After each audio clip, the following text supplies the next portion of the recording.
So may panganib ngayon ng buong mundo mga sangkay at pinag-uusapan na po ito sa international. Marami na po ang pumanaw, marami na rin po ang tinatamaan. Kung ano yan, pag-uusapan po natin ngayon. Anyway, bago tayo magpatuloy, sa mga hindi pa po dyan nakakapag-subscribe, kung gusto nyo ng mga ganitong klase ng topic, no, mga pandaigdigang balita, dito lamang po natin yung pinag-uusapan sa Sangkay World Talks.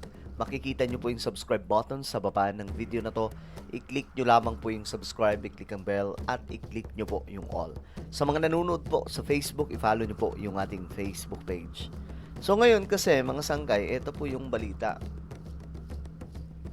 Ang dami na pong balitang lumalabas ngayon, mga sangkay.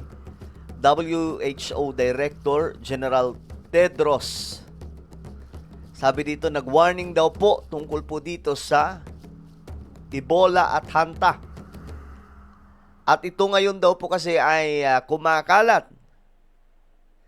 Nagpaalala ng dangerous new reality. He emphasizes that public health can no longer be separated from environmental protection. Ngayon mga sangkay, nagbabala na naman po na baka magkaroon na naman po ng lockdown era. Pambihira mga sangkay. Dahil nga po ang World Health Organization ay nagdeklara na po ng global health emergency. Matapos po mga sangkay, nakaraang mga araw, may 88 po na pumanaw dahil po dito mga sangkay.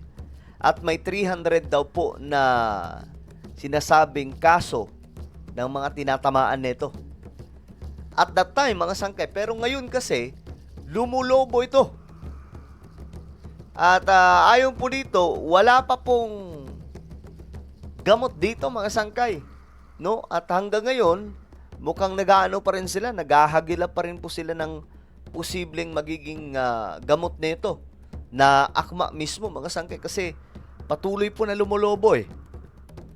Ngayon, ayon po dito, ayan, ito mula po ito sa local media po natin mga sangkay. Posible o manong tumagal pa ng 9 na buwan bago maging handa ang bakuna. So, ang pagkakaalam po natin, mukhang mayroon naman pong bakuna, mga sangkay. Pero, ayun nga po, mabagal po ang pagproseso para po maparating ang mas marami pa pong bakuna ng mga sangkay. Kasi, ayan po, yung mga pumanaw, umabot na daw po ng 139. Tapos yung mga tinamaan, nasa 600 plus. Though suspected po ito, pero mga sangkay, malaki daw po kasi talaga ang posibilidad.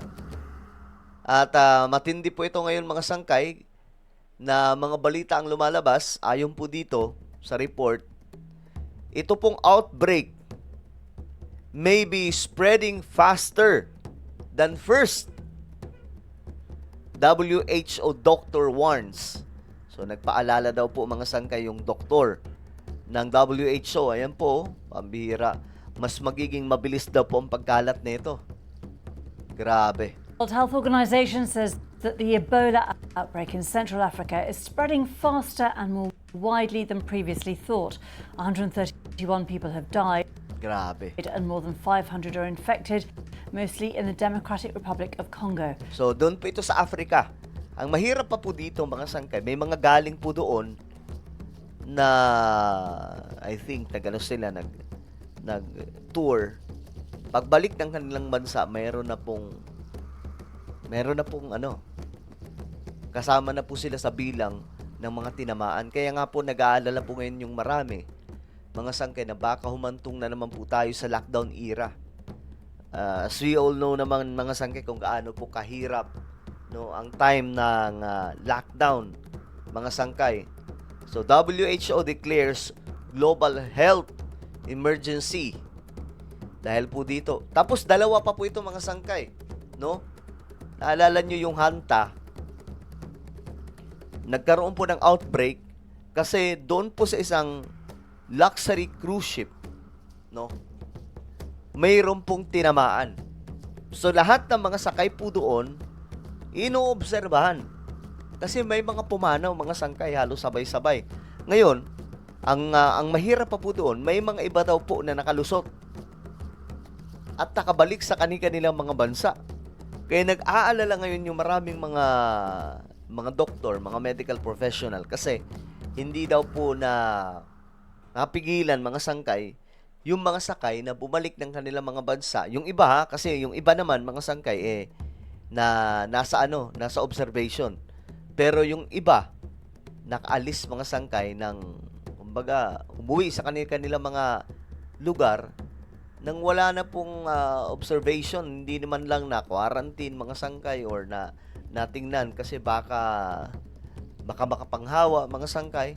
So ngayon, na marami po ang naglalabas ng impormasyon na baka magdulot ito ng panganib sa buong mundo.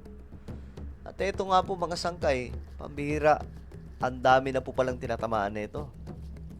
Pangpatuloy ring nadaragdagan ang mga pinaghihinalaang kaso. Ayon kay WHO General Director Tedros Adhanom Ghebreyesus, umaabot na sa halos 600 suspected cases Grabe. at 139 na pinaghihinalaang nasawi. Oh, kita nyo mga sangkay? 139. Gusto nyo ba bumalik na naman po tayo sa ganong klaseng panahon? Yung era ng lockdown mga sangkay na pambihira para tayong nagmistulang mga ghost town yung mga paligid dahil wala pong tao mga sangkay. Way back 2020, grabe yon. Ang naitatala kaugnay ng sakit. Sa kasalukuyan, 51 kaso na ang kumpirmado sa silangang bahagi ng Congo, Grabe, 51. Mabilis daw po ito ngayon mga sangkay. habang may 2 naman sa karatig bansang Uganda kung saan isa na ang nasawi. So ano to mga sangkay? Nasa epidemic na po tayo. Alright? At ang sunod po niyan, pandemic.